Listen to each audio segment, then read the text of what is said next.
Ready? Ready?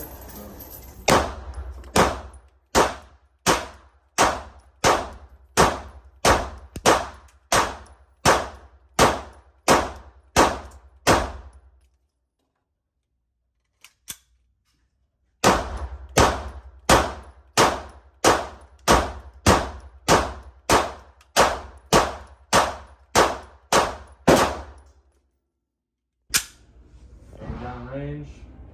Go.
Hi guys, welcome back to another video. It has been quite a while since I've last posted a video, just a lot of things going on.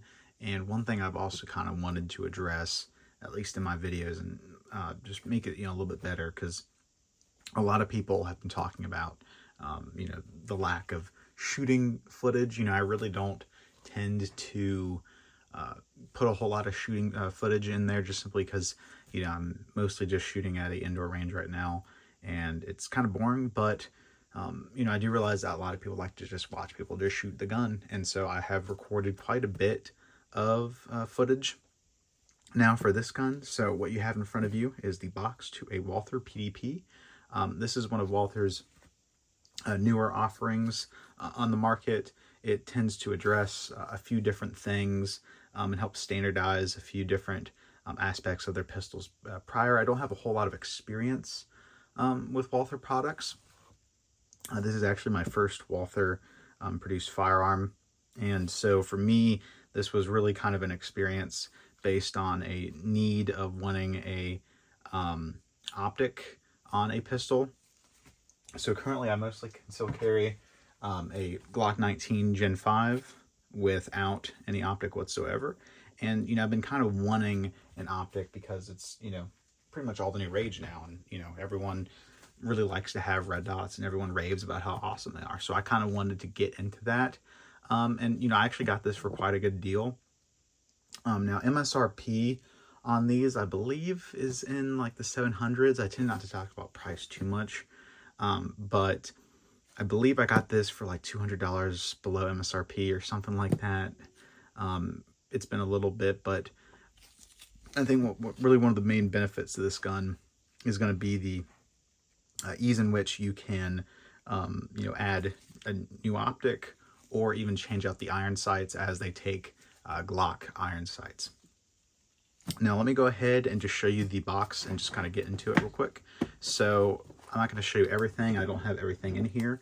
Now when you do get the gun, you will have your manual, some literature, and you will have a voucher. The voucher is for 1 optics plate. I'm not going to show it on here because it does have a QR code, and I don't remember if that's specific to my gun or not. But what essentially you get is the choice of 3 different optics plates. So you get to pick optic plate number 2, optic plate number 4, or 6. Now 4 is for your Trijicon RMRs, SROs, and the Holosun series, which I have here. And then number 4 is actually for Leupold Delta Point Pro, and then number 6 is going to be for the Viper, or the Vortex series, Viper Venom, and then Burris Fast Fire, and Dr. 3. So unlike with a Glock MOS, you get all the plates with those. However, in this, they only give you the choice of 1, and it does take a little bit. If you go on the site, they're usually going to be out of stock of most of their optic plate offerings. However, when you do order from your free optics plate when you purchase the gun, from what I can tell, with my experience is they prioritize and expedite those, and so you get the first offering of whichever plate that you want.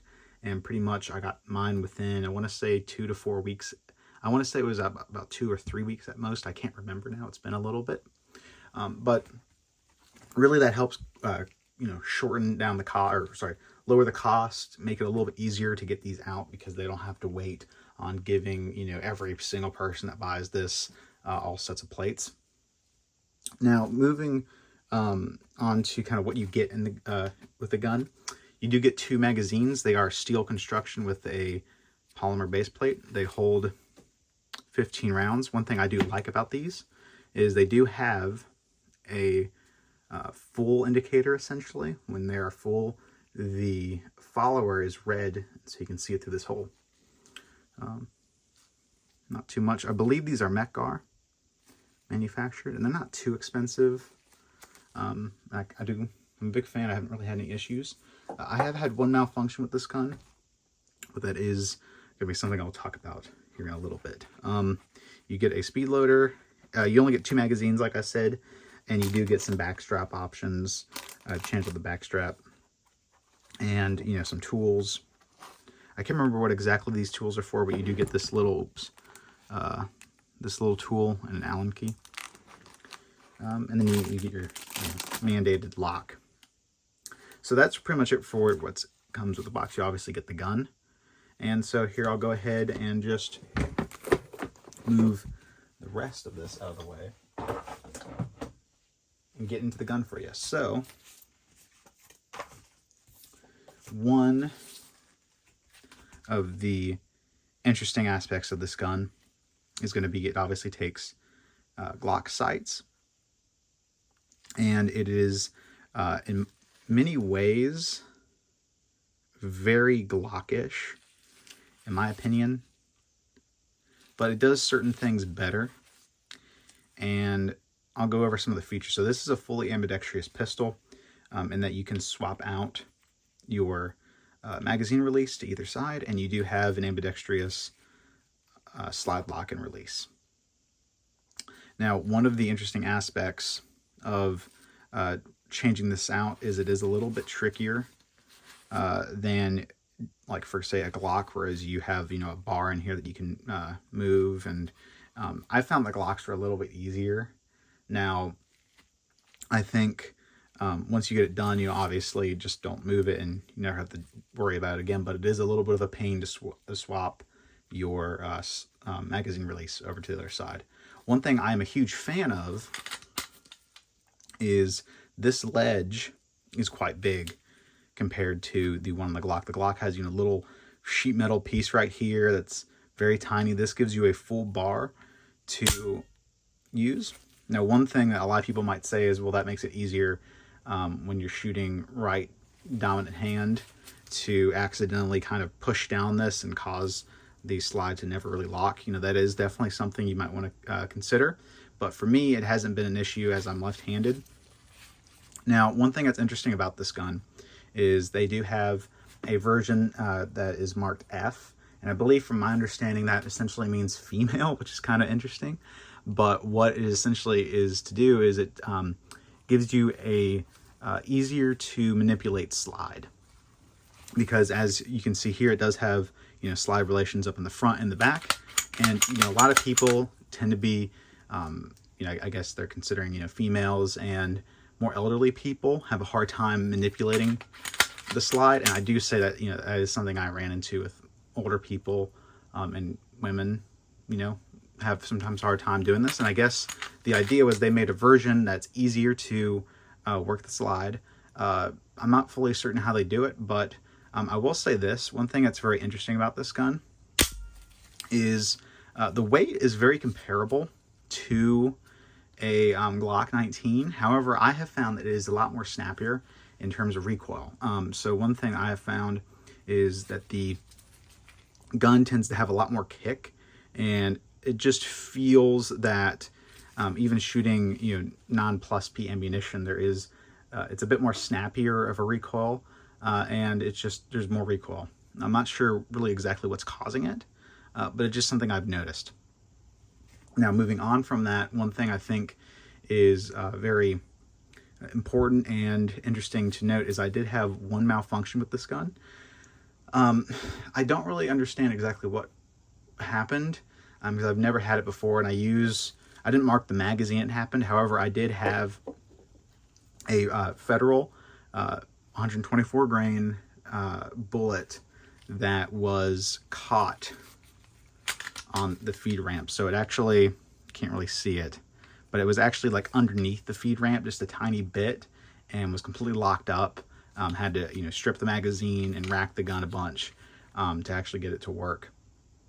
And so the thing I found is it really it made a big dent in the actual tip of the bullet, and that's the only malfunction I've ever had. I try to keep this gun, you know, well lubed and cleaned, but that was something I did notice, and it's the only malfunction I've had. I have shot predominantly Blazer, Federal, and also some of this Czech ammo I just recently got that I might talk about at some point, but I haven't really noticed anything beyond that. Federal HST 124 grain plus P is what I conceal carry, and I found that it is very snappy on this gun, more so than a Glock 19. So that's something that's important to note. Now, for the sights that I have on here, I have the XS sights. These are the suppressor height, and they have the tritium with the orange front and the completely black rear sight. The optic I have on here is a Holosun 507C. This is their larger model.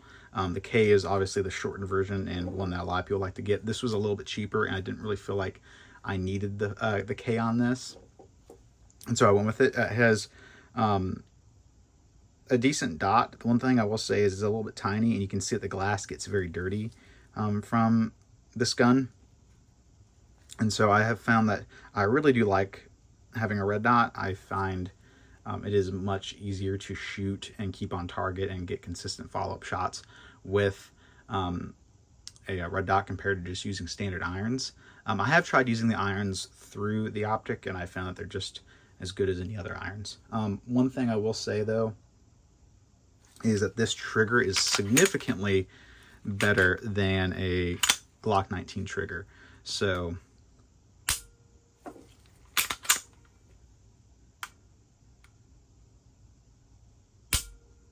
I find that the reset is better. The break is cleaner. It's a little bit lighter trigger, not crazy lighter, but it is definitely a little bit noticeable in terms of being a little bit lighter. I find that it is a much better trigger than what is on a Glock Gen 5. And I think is one of the main highlights of this pistol is the trigger is very good. Beyond that, you know, the grip and feel is nice. You do have some molding to fit the palm and swells and stuff like that. It fits. It doesn't feel anything crazy. You do have this little hook kind of up in the front. The only thing I will say a lot of people say they wish these had is beveled magazine wells that are a little bit flared in order to make it easier to insert. I haven't really found an issue with that.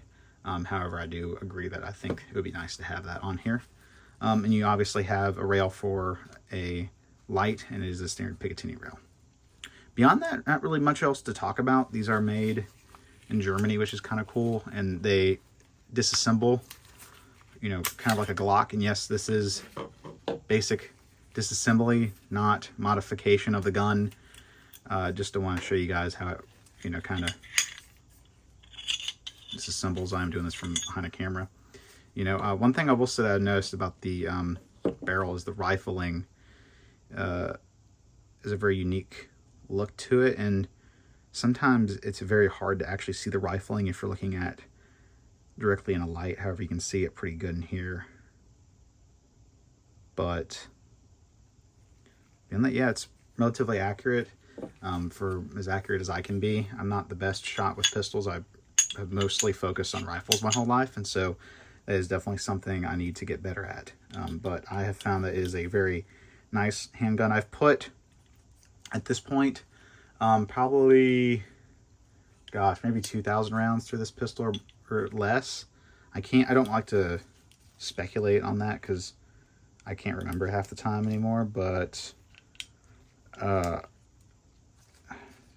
you know, it's definitely, oh, I got this one backwards, but it's definitely been a great pistol. I am definitely going to be concealed carrying it here soon. I have not done so yet, just simply because I was a little bit worried about that issue with the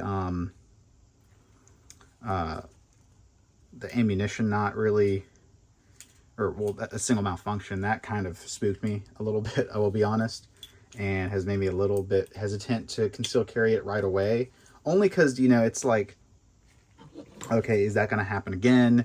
Is, you know, a magazine at fault? You know, should I try to isolate that particular incident and find out what caused it? You know, was it just simply a random fluke, you know, that happens, or was it, you know, actually something wrong with a particular magazine? And since I didn't mark it, you know, that's definitely important to figure out, because, you know, what if that's the one you use and it happens in a self-defense situation? That's not good. So I will continue to shoot this a little bit more. Eventually I will release a review in terms of concealed carry and that sort of thing, because I do have a new holster, a Tenacor Certum 3, I believe that's how it's called, in the process of checking out and seeing how I like, so I will eventually follow up with that. But beyond that, expect some more content from me soon. I'm just trying to get more footage of shooting to include and make my videos a little bit better. But beyond that, thank you for stopping by my channel today. Thank you for watching. If you enjoyed my content, please leave a like, comment what you think, if you have any recommendations on what you want to see next, anything in particular. And I hope you have a great rest of your day. Thanks, bye.